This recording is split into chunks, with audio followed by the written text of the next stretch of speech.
today's video ay nandito kami sa airport ng Russia. And we're going to his grandmother and mama para magano. Para bibisitahin namin at saka pumunta kami dito by car lang at saka 12 hours or 13 hours. 13 hours to get in Moscow. 12 hours papunta dito sa Moscow. And bumiyahe kami ng madaling araw, mga 12 or 1 magawa. Serious na? And nagbiyahe kami ng 1 p.m. and napunta kami dito mga 12 or hindi, mga 1 p.m. at saka namasyal muna kami sa park dito sa Russia at sobrang luwag doon. And yes, and my boyfriend hostal. So tired because nakatulog siya kanina sa car and na-scratch niya yung na-scratch niya yung car ng kuya niya, pero okay lang naman kasi nakatulog siya kasi hindi siya nakatulog ng maayos. And nandito muna kami sa waiting area. Dito muna kami nakaupo kasi ka-snack lang namin. And yes, still funny. No, my boyfriend nag-worry kanina pa. Tapos ayun, sobrang traffic din kanina. And yung kuya niya ay umuwi na, tapos kami na lang dito kasi hindi naman siya basa. And nag-check-in na kami kanina. And yes, katabi kami siya. Ito yung nila. Yung ticket. Yung ticket pala nila dito ay tag 20 plus. Kasi one way lang naman. One way. And pupunta kami sa Siberia kung saan 3 hours papunta doon. 3 hours may get. And yes. And what else? Stoyesha. And ayun, kakatapos ko lang din magbihis kasi para ako kanina mamamalingki lang kasi kasi namasyal kami kanina para akong namamalingki. Sarap. Tapos maganda yung check-in nila dito kasi kahit naka-check-in ka na ay pwede ka lang muna mag-stay dito sa labas like that. And ano pa. And kawawa yung kuya niya kasi kagagaling lang niya sa travel and nag-ask na naman yung boyfriend ko na sunduin kami kasi palagi yung kuya niya nagsusundo sa amin kapag pupunta kami sa kapag magpapahatid kami. And ang ganda ng nila dito, design. Ayan yung design nila. Ay, di pala makita. And mamaya ililibot namin kayo. Ay, charot. Kami. Dito nag-aantay muna. Kasi mamaya pa yung flight namin. Kasi yung lola niya ay namimiss na si Andre at saka yung mama din niya. And kanina sobrang happy. Sobrang happy nga niya kahapon kasi yung visa ko ay nakuha na kasi akala namin hindi pa makukuha yung visa kaya ayun nagbo-worry yung boyfriend ko palagi. Pero mabuti na lang kahapon nakuha na kasi nakapag-plan na siya ganyan.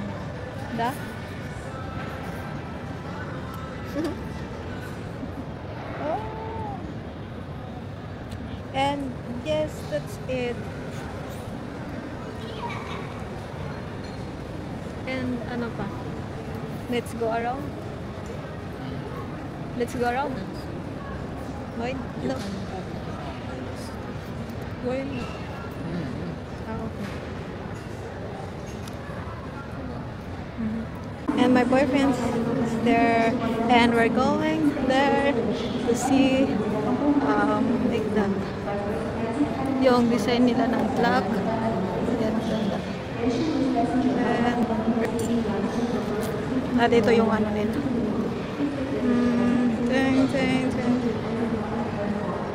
Ayan, ang ganda ng nila. Screen. Screen.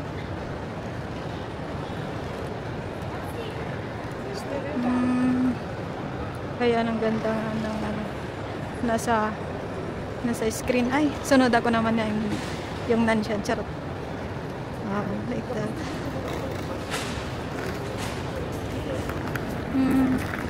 We're going to go around lang muna. Punta tayo sa baba.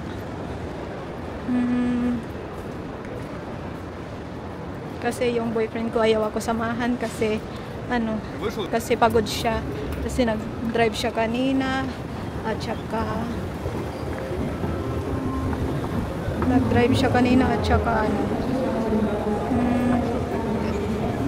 Ayan, yung boyfriend ko hindi ako sinamahan dito kasi pagod siya kasi kakadrive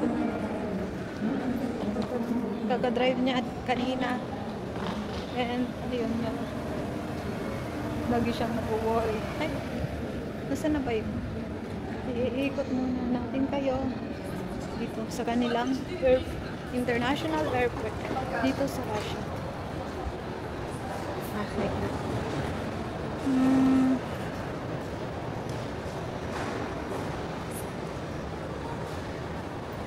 Nandito yung ano nila.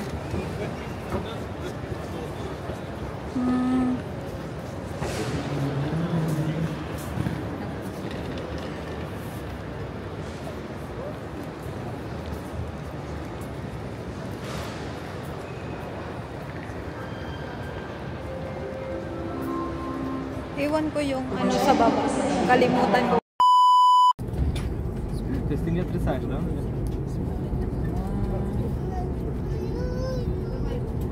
Я говорю, Надя, ты уже не отрицаешь, да? Я такой кого-то...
Hello everyone! So, andito na kami sa labas ng airport. Kararating lang namin galing sa Moscow. And 3 hours yung flight namin. 3 hours? Almost 4 hours yung flight namin. At andito kami sa labas ng airport dito sa Siberia. Sa Siberia kung saan pinakamalamig na lugar. Hindi naman pinakamalamig. Что ты меня спрашиваешь? Coldest? Да. No, Yakutsk. Конечно, Yakutsk yung pinaka dito hindi naman masyadong malamig. At saka yung flight namin is yan nga 4 hours at saka may free food sila, no? Free food kasi yan yung free food nila. At hindi ko kinain yung iba kasi hindi ko masyadong yung masarap lang yung manok at saka yung pasta. Yun lang yung kinain ko. Chicken and pasta and andrivoje. And yan, ang sarap. At saka hinintay na lang namin ngayon yung bus na dumating. And 1 hour pa bago dumating yung bus. Kaya, ayun, nandito kami nakaupo. Sa labas. And the luggage here. In this one. So, yes, that's all. 5 hours to go in the camera ba? Yung saan nakatira yung babushka niya. Yung lola niya. And natakot ako kanina kasi yung airplane ay kinuha na yung niya, yung fuel at saka Kala ko pababa. And then, ano, kung tumaas ulit siya. Okay, ayun, nilamig ako. Parang tanga. Tapos ayan. Okay, see ya next episode. Charot. Saglit. Hello everyone. And Andre is stressed. Huh? Andre is stressed. And nandito kami sa bus kasi kanina. Kasi kanina kala namin hindi na dadating yung bus kaya ano siya wala sa muda. And yes, 5 hours pala yung biyahe namin dito sa bus papunta sa Lola niya. And mabuti na lang dumating yung bus. And nandito na kami na stop para kumain. Ay, Pilipinas yun.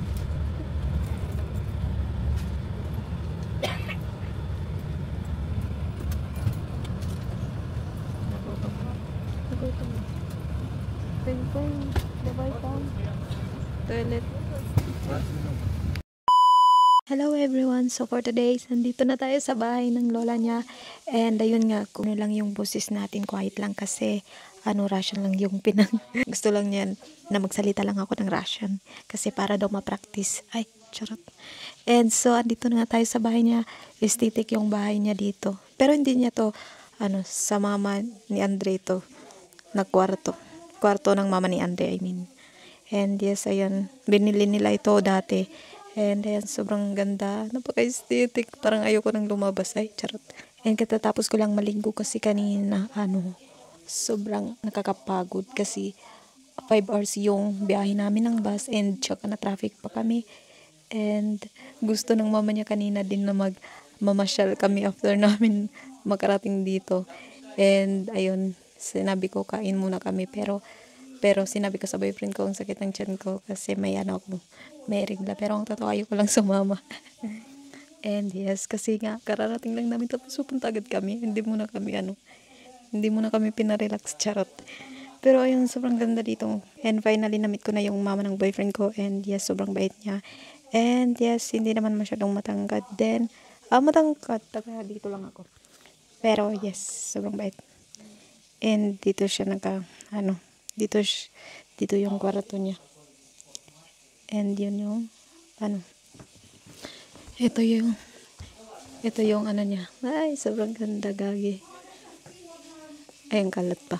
Ang kalat pa kasi yan yung ko. Yung pinin ko para sa mama niya. And, okay. Good. And kanina nung nasa labas pa kami, paparating pa lang kami yung lola niya nasa second floor and kumakaway sa amin habang nasa labas pa kami kasi, namimiss niya na si Andre. Kasi, lolas boy si Andre. Ay, charot. At building itong bahay na ito dito pero sa kanila na. And tsaka kasi yung bahay ng lola niya dati ay nasa Novacharkas doon sa amin. Kaso lumipat siya kasi yung anak niya ay nandito which is yung mama ni Andre. Kaya pumunta na lang siya dito. And nagkaputol-putol yung yung vlog ko. Hindi ko masyadong na-videoan kanina kasi na-busy kami kanina and walang time. And kakakain lang din namin. And ang sarap ng linuto ng mama niya yung inanda. Yes, para sa amin. And stay lang kami dito ng 1 week. And babalik ulit kami. Kasi, bawal ako mag-stay dito ng mahaba kasi para hindi na naman ako ulit mag-register. Ganyan. So, yun nga. See? Russia. And yes. And, ayun lang. Pero yun nga, pagpapatuloy ko na lang bukas kasi marami na yung ko. Hindi ko na hindi ko na maalala yung nagawa ko kanina kasi basta yun lang. Basta nakilala ko na yung niya, yung mama niya for the first time. Kaya ayun. Kahit sabi ko sa boyfriend ko na siya na lang yung pumunta dito kasi wala pa yung visa ko. Pero ayaw niya. Gusto niya kasi daw yung purpose kong siya lang yung nandito kasi papakilala niya ako sa mama niya. And yes, that's it. And that's all for today's video guys. So, see you sa susunod na video ko. Then, yes, bye!